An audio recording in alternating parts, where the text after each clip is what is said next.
கௌதர்பார் சுற்றுச்சூழலுக்கு உகந்த ஆயுர்வேத முறையில் தயாரிக்கப்பட்ட பூஜை பொருட்கள் பசு போல தூய்மையானது கௌதர்பார். லைகா புரொடக்ஷன் சுபாஷ்கரன் வழங்கும் சூப்பர் ஸ்டார் ரஜினிகாந்தின் வேட்டையன் வருகிற அக்டோபர் 10 முதல் திரையரங்குகளில். தித்திக்கும் தீபாவளி எண்ணம் போல் வண்ணங்களுடன் கொண்டாட சென்னை சில்க்ஸ் ஆடைகளுடன் let the celebrations begin. தமிழ்ல நேத்து பிக் பாஸ் ஸ்டார்ட் பண்ணிருக்காங்க சீசன் 8. இதுல நமக்கு தெரிஞ்ச நிறைய பேர் உள்ள கண்டஸ்டண்டா போயிருக்காங்க.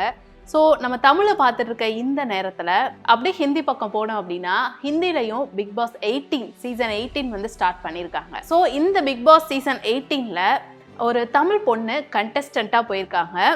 முதல் முறையாக இத்தனை சீசனில் ஃபர்ஸ்ட் டைம் ஒரு தமிழ் பொண்ணு ஹிந்தி பிக் பாஸ் ஷோவில் கண்டஸ்டண்ட்டாக போயிருக்காங்க. அது யாரும் இல்லை, நமக்கு நல்லாவே தெரிஞ்ச நடிகை ஸ்ருதிகா தான். இப்போது பிக் பாஸ் ஷோ அப்படின்னு பார்க்கும் பொழுது முதல்ல ஹிந்தியில் தான் பிக் பாஸ் அப்படிங்கிற இந்த ஷோவே ஸ்டார்ட் பண்ணுறாங்க.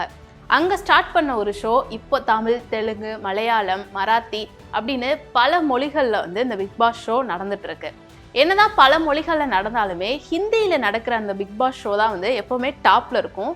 ஏன் அப்படின்னு கேட்டால் இந்த மற்ற மொழிகளில் இல்லாத ஒரு சில விஷயங்கள்லாம் அந்த ஹிந்தி பிக் பாஸில் இருக்கும். உதாரணத்துக்கு சண்டையாக இருக்கட்டும், ரொமான்ஸாக இருக்கட்டும், லவ்வாக இருக்கட்டும், எல்லாமே அங்கே ரொம்ப வெளிப்படையாக காட்டப்படும்.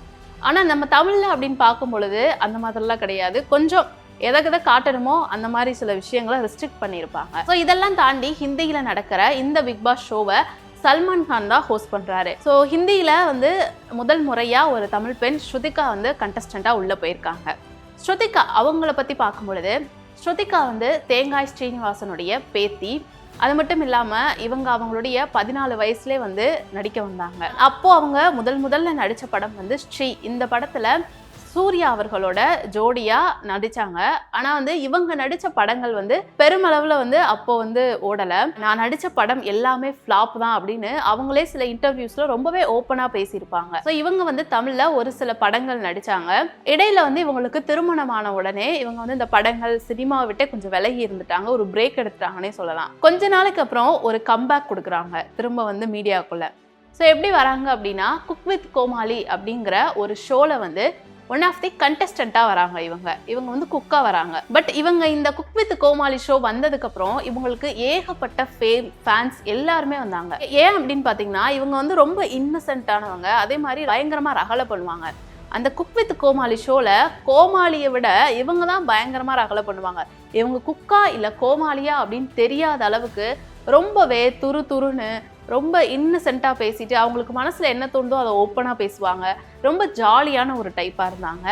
அது மட்டும் இல்லாமல் குக் வித் கோமாளி ஷோவில் இவங்க டைட்டிலுமே வின் பண்ணாங்க. இவங்க நிறைய இன்டர்வியூவில் ரொம்பவே ஓப்பனாக பேசியிருப்பாங்க. என்ன அப்படின்னா, நான் நடித்த எல்லா படமுமே ஃப்ளாப் தான், பெருசாக எதுவும் ஓடலை, எனக்கு பெருசாக ஃபேம் இதெல்லாம் எதுவுமே கிடைக்கல, ஃபேன்ஸ்லாம் இல்லை. ஆனால் இவங்க after cook with Comali show பயங்கர ஒரு ஃபேம் கிடச்சிது, நிறைய ஃபேன்ஸ் வந்தாங்க. ஏன்னா இவங்களோட அந்த இன்னசென்ட்டான பேச்சுக்கே ஏகப்பட்ட ஃபேன்ஸ் அவங்களுக்கு வந்தாங்க. அதுக்கப்புறம் குக் வித் கோமாளி ஷோ முடிஞ்சதுக்கப்புறமே நிறைய இன்டர்வியூஸ் அது இதுன்னு பண்ணி எப்போவுமே அந்த ஒரு இதிலே இருந்தாங்க. நிறைய ஃபேன்ஸ்லாம் வச்சு ஒரு பெரிய கம்பேக்கே கொடுத்தாங்க சூப்பராக. ஸோ அதுக்கப்புறம் இவங்க பிஸ்னஸ் ஸ்டார்ட் பண்ணுறாங்க. Sorry business, skin care products அப்படின்னு சொல்லிட்டு பிஸ்னஸ் ஸ்டார்ட் பண்ணி அதுவும் பண்ணிட்டு இருந்தாங்க. ஆனால் இவங்க குக் வித் கோமாளி ஷோவில் இவங்க பேசுறதா இருக்கட்டும், இவங்களுடைய நடவடிக்கைகள்லாம் பயங்கரமாக ட்ரால் பண்ணப்பட்டுச்சு. என்ன இவங்க இப்படி பேசுகிறாங்க, இவங்க நடிக்கிறாங்க, இவங்க ஒரிஜினாலிட்டியே இது கிடையாது அப்படின்ற மாதிரிலாம் நிறைய பேர் ட்ரால் பண்ணாலுமே இவங்க என்னோட ஒரிஜினாலிட்டி இதுதானா, இப்படிதான் ரொம்ப கேஷுவலாக, ரொம்ப ஜாலியாக, ரொம்ப இன்னசென்ட்டாக இருக்கிற ஒரு பொண்ணு தான் அப்படின்ற மாதிரி அவங்களோட ஒரிஜினாலிட்டியில தான் இருந்தாங்க. ஸோ இப்போ ஹிந்தியில் நடக்கிற பிக் பாஸ் ஷோக்கு போயிருக்காங்க. ஃபஸ்ட்டு என்ன அப்படின்னு பார்த்தீங்கன்னா தமிழ்லையுமே இப்போ தான் பிக் பாஸ் ஷோ ஸ்டார்ட் பண்ணியிருக்காங்க. அப்போ நிறைய பேருக்கு என்ன கொஸ்டின்னா, ஸ்ருதிகா அவர்கள் தமிழ் பிக் பாஸ் ஷோக்கே வந்திருக்கலாமே, ஏன் இவங்க ஹிந்தி பிக் பாஸ் ஷோக்கு போனாங்க அப்படின்ற ஒரு கேள்வி எல்லாருக்குமே இருக்குது. அது மட்டும் இல்லாமல் இப்போ இவங்க குக் வித் கோமாளி ஷோவில் அழகாக அவங்க செம்ம ரகலெல்லாம் பண்ணாலுமே அழகாக டைட்டில் வின் பண்ணாங்க. அதே மாதிரி இவங்க ஒரு கோல்டு மெடலிஸ்ட் படிக்கிறப்போ இந்த மாதிரி நிறைய விஷயங்கள் இருக்குது. இவங்க ஒரு பிஸ்னஸும் பண்ணிட்டு இருக்காங்கன்றப்போ ஹிந்தி பிக் பாஸ் போயிருக்காங்க. ஸோ அங்கே அவங்க எப்படி அங்கே இருக்க பீப்புளோட இன்ட்ராக்ட் பண்ணி எப்படி அவங்களெல்லாம் டாலரேட் பண்ணி அந்த கேம் எப்படி விளையாடுவாங்க அப்படின்ற ஒரு கியூரியாசிட்டி நம்ம எல்லாருக்குமே இருக்குது. தமிழில் நம்ம என்னதான் ட்ரோல் பண்ணாலுமே ஒரு கட்டத்துக்கு மேலே எல்லாருமே அக்செப்ட் பண்ணிக்கிட்டாங்க. ஸ்ருதிகாவுடைய ரியல் கேரக்டர் இதுதான், இவங்க இப்படி தான் இன்னசென்ட்டாக இருப்பாங்க, ஜாலியாக இருப்பாங்க, ரொம்ப ரகலை பண்ணிட்டு இருப்பாங்க, இவங்க ஒரிஜினல் கேரக்டர் இதுதான் அப்படின்னு. பட் ஆட்டோமேட்டிக்காக அந்த ட்ரால்லாம் மாறிடுச்சு. இவங்களுக்கு அது ஃபேன்ஸாக மாறி ஒரு ஃபேம் நிறைய கொடுத்துச்சு. ஆனால் ஹிந்திக்கு இப்போ அவங்க பிக் பாஸ் ஷோவில் போய் அதே மாதிரி பேசும்போது நிறைய விமர்சனங்கள் வருது அவங்கள நோக்கி. இவங்க ஏன் இப்படி பேசுகிறாங்க, இவங்க இப்படி தான் பேசுவாங்களா, ஹிந்தி பிக் பாஸ்க்கு இவங்க எதுக்கு வந்தாங்க, இவங்கள இந்த பிக் பாஸ் வீட்டை விட்டு வெளியே அனுப்புங்க அப்படின்ற மாதிரிலாம் ஒரு சில ஹேட்ரேட்ஸ் வந்து அங்கே உருவாகி இருக்கதா சொல்லப்படுது.